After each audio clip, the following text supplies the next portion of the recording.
आपको बस अभी से, काल नहीं आज नहीं, मैं जिस दिन सोचा कि नहीं मुझे करना है, सेंट्रल गवर्नमेंट जॉब करना ही है करना है, उस दिन ही मैं ज्वाइन कर लिया था टीएनसी। तो मैं बस आपको बोलूंगा कल नहीं आज ही ज्वाइन कर लो। हर एक दिन एग्जाम दो, ये हैबिट होना चाहिए लाइफ एग्जाम देने का। बिकॉज आज अब सोच रहे कि नहीं मैं आज नहीं दूंगा कल दूंगा, वो काल काल ही रह जाएगा। एक एक बस आपको बस पेपर मिलता रहेगा लेकिन उसको बस रिवाइज कर नहीं पाएंगे आप।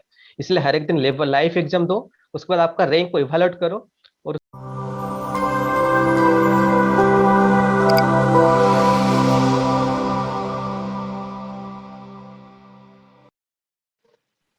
नमस्कार, एक बार फिर से आप सभी का टीएनसी की ऑनलाइन प्लेटफॉर्म में हार्दिक स्वागत अभिनंदन है। आज हमारे साथ है बहुत ही बड़े स्टार जो कि नॉर्थ सेट के अंदर 260 रैंक अचीवमेंट किया है। साथ ही साथ उड़ीसा गवर्नमेंट के इस एग्जाम के अंदर AIR 1 रैंक किया है। तो आज हमारे साथ है उड़ीसा से, जगन्नाथपुरी से हमारे साथ में है यशोबंता महापात्रा जी।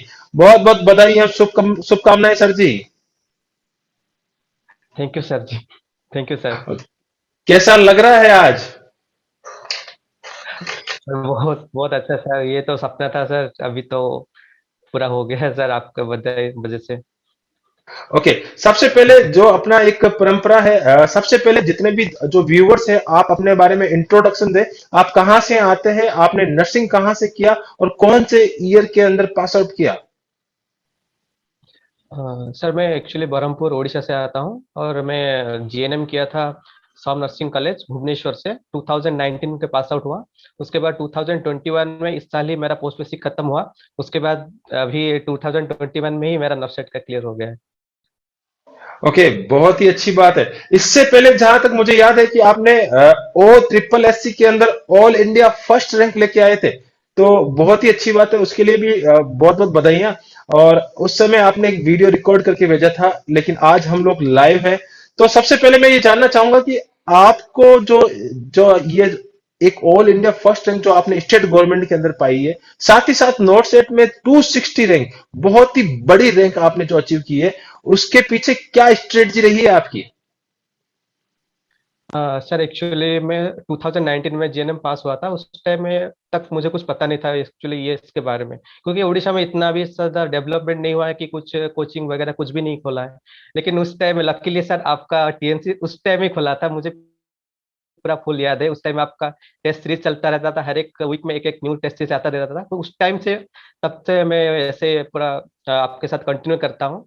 फिर से 2019 में ही मैं आपका पूरा फुल कोर्स लेके रखा हूँ। पूरा फुल 1 ईयर फुल 2 ईयर तक मैं पूरा ऐसे ही एग्जाम देते रहा हर एक दिन। पहले पहले ऐसे ही बहुत सारा ऐसे ही मार्क आता नहीं था कुछ नहीं। फिर भी डिमोटिवेशन रहता था, फिर से आपका एक एक मोटिवेशन वीडियो आ जाता था बीच में। तो वो थोड़ा एनर्जी बूस्टर देता था मुझे। तो ऐसे कर करके फिर से मैं स्टार्टिंग किया मेरा पढ़ाई पूरा। तो उसके बाद आपका गाइडेंस क्या क्या गलती हो रहा है, हर एक दिन का एग्जाम, हर एक दिन कुछ भी हो जाए अगर हर एक दिन एग्जाम देना है, ये मैं पूरा हैबिट हो गया था। कभी कभी आप बोल देते कि आज का एग्जाम नहीं होगा, तभी लगता था कि क्या हुआ आज क्यों एग्जाम नहीं हो रहा है। तो होना था अच्छा हो जाता। तो ऐसे कर करके फिर से खुद को एवेल्यूशन करके फिर से हर एक जो गलती हुआ है उसको फिर से रिवाइज कर करके फिर उसके बाद ओएसएससी का एग्जाम। इतना एक्सपेक्ट नहीं था कि एक रैंक आ जाएगा, पता था कि हो जाएगा, लेकिन उसके बाद जब रिजल्ट आया पता चला हाँ टीएनसी का तो जो था सबकॉन्शियसली सब कुछ रहता था। उस टाइम में सब कुछ आ गया है। तो उसके बाद आ गया, उसके बाद फिर से नर्सेट में आपका ये सब जो भी क्वेश्चन आपका लास्ट में 200 का क्वेश्चन जो लगा था वो सब मैक्सिमम तो मैक्सिमम क्वेश्चन आ गया है। तो बस आप यही हकदार है, सब जितना भी सब रैंक आया जो भी। बहुत ही अच्छा लग रहा है, बहुत ही अच्छी बात बता रहे हैं कि आपने कभी उम्मीद नहीं की थी कि हाँ, स्टेट गवर्नमेंट के अंदर कि भी मेरा पहला रैंक आ जाएगा। लेकिन बहुत ही अच्छा, आपने बहुत ही अच्छा परफॉर्मेंस किया था। स्टेट जो उड़ीसा स्टेट गवर्नमेंट का जो एग्जाम हुआ था, वो आपके लिए बहुत ही मददगारी साबित हुआ और आपने फर्स्ट रैंक प्राप्त किया था। साथ ही साथ अभी जो नॉर्थ साइड में जो आपने बहुत ही अच्छा अचीवमेंट 260 रैंक आपने अचीव किया है। तो मैं ये जानना चाहूंगा कि सबसे पहले जो आपको इस टीएनसी के बारे में सबसे पहले कहां से पता लगा था? सर मैं एक्चुअली ग्रुप में था। स्टार्टिंग में आपका जब ग्रुप बना था उस ग्रुप में भी मैं पहले स्टार्टिंग से ही था। तो मुझे उस टाइम में मुझे एक्चुअली ग्रुप में कोई एक मैसेज, वो आपका क्वेश्चन आता था, क्वेश्चन का एक पीडीएफ आता था हर एक क्विक में एक एक वहां से मैं लिंक को क्लिक करके वहां से आपका ज्वाइन किया था। उसके बाद मैं मुझे उसके बारे में पता था, मेरा बहन को पता नहीं था।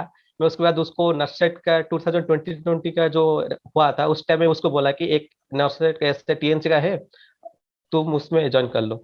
उसको कुछ पता नहीं था, मैं उसको ही बोला कि तू ज्वाइन कर ले उसमें। तो वो कुछ नहीं, वो ओनली 20 डेज का वो आपका जो क्लास कोर्स चला था उस टाइम में, उसमें ही उसका हो गया है, और कुछ भी वो पढ़ा नहीं, बस उस टाइम में उतना ही पढ़ा है उसका। तो मैं आपका एक्चुअली उसलिए भी शुक्रिया अदा करता हूँ कि आपकी वजह से ही मेरा बहन का भी हो गया और मेरा भी हो गया, और उसका भी वो एम्स भुवनेश्वर में हो गया, और मेरा भी होपफुली वहां पर भी हो जाएगा। बहुत ही अच्छी बात है कि भाई ने बहन को बताया और बहन ने ज्वाइन किया था। और 2020 में अगर बहन सीनियर थी, उन्होंने पहले एम्स भुवनेश्वर को टारगेट किया और सिलेक्शन लिया टीएनसी से। उसके बाद भाई ने वो एक बहुत ही परंपरा को निभाते हुए बहुत ही अच्छी रैंक के साथ सिलेक्शन लिया। बहुत ही खुशी होती है कि एक ही परिवार में जब दो बच्चे एक साथ जो कि टीएनसी से लगातार निकलते, तो हमारे लिए भी बहुत ही खुशी की बात होती है। तो ये स्ट्रेटजी रही थी आपने। तो आप मुझे ये बताएंगे कि आपने कौन कौन सी बुकें टीएनसी के साथ में रेफर की थी? सर मेरे पास एक्चुअली एनकेएस के लिए सोंडर्स और मोप्सी दोनों था, लेकिन मैं मोप्सी से क्वेश्चंस करता था और सोंडर से बस वो जो कॉन्सेप्ट था वही क्लियर करता था। उसके अलावा मेरे पास टारगेट है वो पीयर जादव था। पीयर जादव तो आपको बोले ही थे, वहां से क्वेश्चन आपको जो भी करना है, एक ही बुक पकड़ना है, उसको वहां से पूरा रिपीटेडली रिपीटेडली प्रैक्टिस करना है। मैं बस वही करता था, वही बस रिपीटेड रिपीटेड क्वेश्चन ही प्रैक्टिस करता था। और ज्यादा बुक नहीं था, बस उतना ही बुक था, उसमें ही उसको रिविजन करता था। ओके। एक चीज मैं ये जानना चाहूंगा, जो कि इस इंटरव्यू को सारे दर्शक देख रहे हैं, तो इसमें जो आपकी ये सफलता के पीछे जो टीएनसी की क्या स्पेशलिटी और क्या चीजें आपको इतनी अच्छी लगी, और उससे आपको क्या क्या फायदा मिला, इस मंच के माध्यम से आप बिल्कुल सारे दर्शकों को बताएं। एक्चुअली टीएनसी का जो क्वेश्चंस होता था वो पूरा फुल डायरेक्ट, पूरा bit two bit questions, option भी चेंज नहीं होता था, पूरा डायरेक्ट क्वेश्चन आ जाता था। और वही वाला क्वेश्चन ऐसे नहीं कि आपका रिपीट हो रहा है, कुछ कुछ रिपीट होता था, और कुछ कुछ जो भी हम गलती करते थे वही क्वेश्चन रिपीट होता था, ताकि हम हमको वो इवैल्यूएशन करने के लिए हमारा इजी होता था कि हाँ ये वाला क्वेश्चन हमेशा रिपीट होता है, तो उसको हम फिर से नेक्स्ट टाइम उसको कैसे गलती ना हो, इसके लिए हम थोड़ा लिख सकते थे उसको। मैं क्वेश्चंस को लिखता रहता था कि ये वाला क्वेश्चन गलत ही हुआ। उसके बाद जो एग्जाम के टाइम में आपका मोटिवेशन वीडियो आता था हर एक दिन, हर एक दिन को बस वेट करता था, अभी आज मार्क कम है तो कुछ नहीं डिमोटिवेट होता था, लेकिन उस टाइम में रात को 11 बजे एक क्वेश्चन आ जाता था मोटिवेशन वीडियो, बस फिर से एनर्जी बूस्ट, फिर से आवर, फिर से वही जो भी गलती हुआ है फिर से देखो, फिर नेक्स्ट डे फिर से एनर्जेटिक होकर फिर से एग्जाम दो। बस वही हर एक दिन जो एग्जाम देते थे वही हमारा सबकॉन्शियस माइंड में रह जाता था कि हाँ ये वाला क्वेश्चन हम कर लिए हैं। तो वो क्वेश्चन में देख के नहीं लगता था कि हम एग्जाम हॉल में हैं, हमें लगता था हाँ बस ऐसे ही हर एक दिन का एग्जाम चल रहा है, बस अभी भी चल रहा है वही एग्जाम। नशर में वही लगा कि हाँ टीएनसी का एग्जाम ही दे रहे हैं हम, बस वही है। एक्चुअली क्या होता है कि हम एग्जाम में बैठते हैं, वही एग्जाम का फोबिया होता है, वही फोबिया की वजह से हमारा गलती ज्यादा होता है। लेकिन अभी डेली एग्जाम दोगे इतना सारे बच्चे के साथ, अभी और भी बच्चे ज्यादा एग्जाम दे रहे थे, 7,000 8,000 बच्चे, तो आपको लगता है कि हाँ हम एक बड़ा सा एक एग्जाम दे रहे हैं जहाँ पे हमारा रैंक उसके हिसाब से है। हमें बस टारगेट करना है कि हाँ बेस्ट 30 के अंदर आना है, बस बेस्ट 30 के अंदर आना है तो बस आपका क्लियर हो जाएगा। तो वही जो होता है एक टारगेट, हर एक दिन का टारगेट, वो लास्ट में पूरा बहुत एनर्जी देता है कि हाँ आप भी ऐसे ही कर सकते हैं। वैसे मैं आपको बता देता हूं कि जैसे नॉर्थ सेट के अंदर पर सालाना 1 लाख के करीब बच्चे बैठते हैं, और लगभग टीएनसी के अंदर लगभग जो एग्जाम में लास्ट मोमेंट में होता है, तो 8,000 के करीब बच्चों ने लास्ट एग्जाम दिया था। तो इतना ही क्रीम होता है, और उस क्रीम के अंदर आप इतने सारे जो कॉम्पिटिट करते हैं, तो रैंक तो आना ही तय था, क्योंकि आप सुपर 30 की टीम में शामिल हो गए थे, टॉप 30 में कंटिन्यूसली आ रहे थे। तो ये बहुत ही बड़ी स्ट्रेटजी रही है। तो एक चीज मैं और जानना चाहता हूं कि आपने, मैंने देखा था कि आप बहुत बार, कई बार माइनस मार्किंग बहुत ज्यादा करते थे। तो टीएनसी से आपकी माइनस मार्किंग के अंदर किस प्रकार से कंट्रोलिंग आई? सर मैं एक्चुअली मेरा एग्जाम के बाद बोलूंगा कि मैं जब नौशेड एग्जाम में दुआ दिया उस टाइम में, मेरा फर्स्ट राउंड में एक्चुअली उसको 2 राउंड में किया। पहले राउंड में मैं आपके तरफ जब जैसे बोले कि हाँ जो आ रहा है उसको करो वरना उसको छोड़ दो, नहीं आ रहा है, मैं रिस्क लिया नहीं, ऐसे ही पूरा फर्स्ट राउंड में किया, वही 130 से 140 ही हुआ था। उसके बाद सोचा कि नहीं मुझे 140 तो करने नहीं है, कुछ एक्स्ट्रा करना है, कुछ रिस्क लेना होगा। देन मैं वही आपके जैसे बोले थे कि 2 क्वेश्चंस अगर डाउट हो रहा है उसमें से आप रिस्क ले सकते हो, तो मैं सेफली उसको मैं किया। उसके बाद मैं 170 तक गया है, 175 तक। बस उतना ही। आप जो भी जैसे बोला था बस उतना, और ज्यादा कुछ सोचने की जरूरत नहीं है। जो आ रहा है, 2 क्वेश्चन से ऑप्शन आ रहा है तो आ रहा है, वरना 4 क्वेश्चन कभी देखे रहे हो आंसर, छोड़ दो बस। इसलिए कहने का मेरा मत नेगेटिव मार्किंग वहां पे थोड़ा कम। कहने का मतलब है कि टीएनसी ने जिस प्रकार से आपको सजेस्ट किया उसी प्रकार से आपने स्ट्रेटजी को फॉलो किया। और ये बहुत ही बड़ी बात होती है कि 175 आपने क्वेश्चंस किए, उसमें इतनी एक्यूरेसी होगी, कितनी हम सोच सकते हैं कि आपकी बहुत ज्यादा एक्यूरेसी होगी, तभी इतनी अच्छी रैंक लाई जा सकती है। बिल्कुल मैं दावे के साथ कह सकता हूं कि आपकी एक्यूरेसी बहुत ही अच्छी थी, इसी वजह से आप इस रैंक के काबिल हैं और उस रैंक को आपने गेट किया है। तो मैं एक चीज और जानना चाहता हूं कि आपने सबसे पहली एक लाइन बोली थी कि हाँ, हाँ अब की बार उड़ीसा में जो बता रहे थे कि उड़ीसा के अंदर नर्सिंग का इतना क्रेज नहीं है, और उड़ीसा में आपने बहुत ही अच्छी तैयारी के साथ इतना किया। लेकिन मैं आपकी जानकारी के लिए बता देता हूं कि अब की बार उड़ीसा ने भी बहुत बड़ा धमाल करके दिखाया है, क्योंकि आपके साथ ही एक पंकज बिदानी जी है, जिन्होंने भी बहुत ही अच्छी रैंक 266 या ऐसी मतलब इतनी अच्छी रैंक के साथ बहुत ही अच्छी सिलेक्शन। और जितने टीएनसी के अंदर उड़ीसा से बच्चे थे, लगभग सारे बच्चे बहुत ही अच्छी रैंक के साथ सिलेक्शन हुए। आपका सपना था कि एम्स भुवनेश्वर मिले, वो आपको बिल्कुल 101% श्योरिटी के साथ मिल जाएगा, कोई दिक्कत वाली बात नहीं है।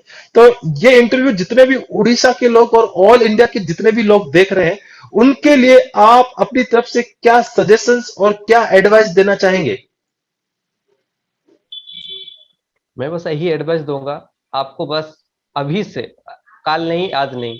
मैं जिस दिन सोचा कि नहीं मुझे करना है, सेंट्रल गवर्नमेंट जॉब करना ही है, करना है, उस दिन ही मैं ज्वाइन कर लिया था टीएनसी। तो मैं बस आपको बोलूंगा, कल नहीं आज ही ज्वाइन कर लो। हर एक दिन एग्जाम दो, ये हैबिट होना चाहिए लाइफ एग्जाम देने का। बिकॉज आज अब सोच रहे हैं कि नहीं मैं आज नहीं दूंगा, कल दूंगा, वो कल कल ही रह जाएगा। एक एक बस आपको बस पेपर मिलता रहेगा, लेकिन उसको बस रिवाइज कर नहीं पाएंगे आप। इसलिए हर एक दिन लेवल लाइफ एग्जाम दो। उसके बाद आपका रैंक को इवेलुएट करो। और उसके बाद आपका वीडियो क्लासेस भी वो बोलूंगा कि सब कोई ज्वाइन कर लो। ज्वाइन करने के बाद हर एक दिन का हैबिट बनाओ कि नहीं मुझे 6 बजे से 11 बजे के बीच में ही एग्जाम देना है, और कुछ नहीं हो जाने वाला, उसके बाद कुछ भी हो जाए एग्जाम देना है। उसके बाद खुद का एवेल्यूएशन करो, जो भी गलती हुआ है उसको लिखो, जैसे सर आप बोल रहे थे वैसे ही किया हो। पूरा फुल एक एक जो ये नंबर गलती हुआ है उस नंबर को लिख के रखा, फिर से गलती हुआ फिर से प्रैक्टिस किया, फिर से गलती किया, फिर से उसको सर्कल किया, सब कुछ एवरी। सर जो भी बोल रहे हैं उसको बस फॉलो करते रहो, होगा। आज नहीं तो कल श्योर होगा। बहुत ही अच्छी बात बोली आपने, आज नहीं तो कल होगा ही होगा, और श्योरिटी के साथ होगा, ये बहुत ही अच्छी बात है। एक बात आपने बहुत ही अच्छी बात बताई जिसको मैं रियली सारे बच्चों के साथ शेयर करना चाहता हूं, उसको मैं रिपीट कर रहा हूं कि हाँ, एग्जाम देना है और वो भी लाइव एग्जाम देना है, 6 बजे से लेके 11 बजे के बीच। आज मैंने आपकी जो इंटरव्यू से पहले आपकी पूरी की पूरी जो पूरा असेसमेंट किया था, रियली मैं बहुत ही खुशी के साथ सारे जितने भी दर्शक हैं उनको, व्यूवर्स को बताना चाहता हूं कि जब से ज्वाइन किया है और लास्ट डे तक आपने बहुत ही अच्छे, सबसे ज्यादा लाइव एग्जाम दिए हैं। आपने कभी भी एग्जाम ऐसा नहीं कि सबमिट कर दिया, लगातार आपने एग्जाम दिया था और कंटिन्यूसली दिया था। और एक लाइन और अच्छी बोली है, काल करे सो आज कर, कि भैया जल्दी से जल्दी आप कंटिन्यूटी बनाए और जल्दी से जल्दी सिलेक्शन ले। बहुत ही अच्छा लगा आपके साथ इंटरव्यू करके, और ये जो इंटरव्यू है बहुत बच्चों के लिए मार्गदर्शन होगा। और मेरी तरफ से और टीएनसी परिवार की तरफ से आपको बहुत बहुत बधाई और शुभकामनाएं। आप हमेशा आगे बढ़ते रहें और हमेशा अपने परिवार का नाम, अपने इंस्टीट्यूट का नाम और टीएनसी का नाम रोशन करते रहें। जय हिंद, जय भारत एंड वंदे मातरम।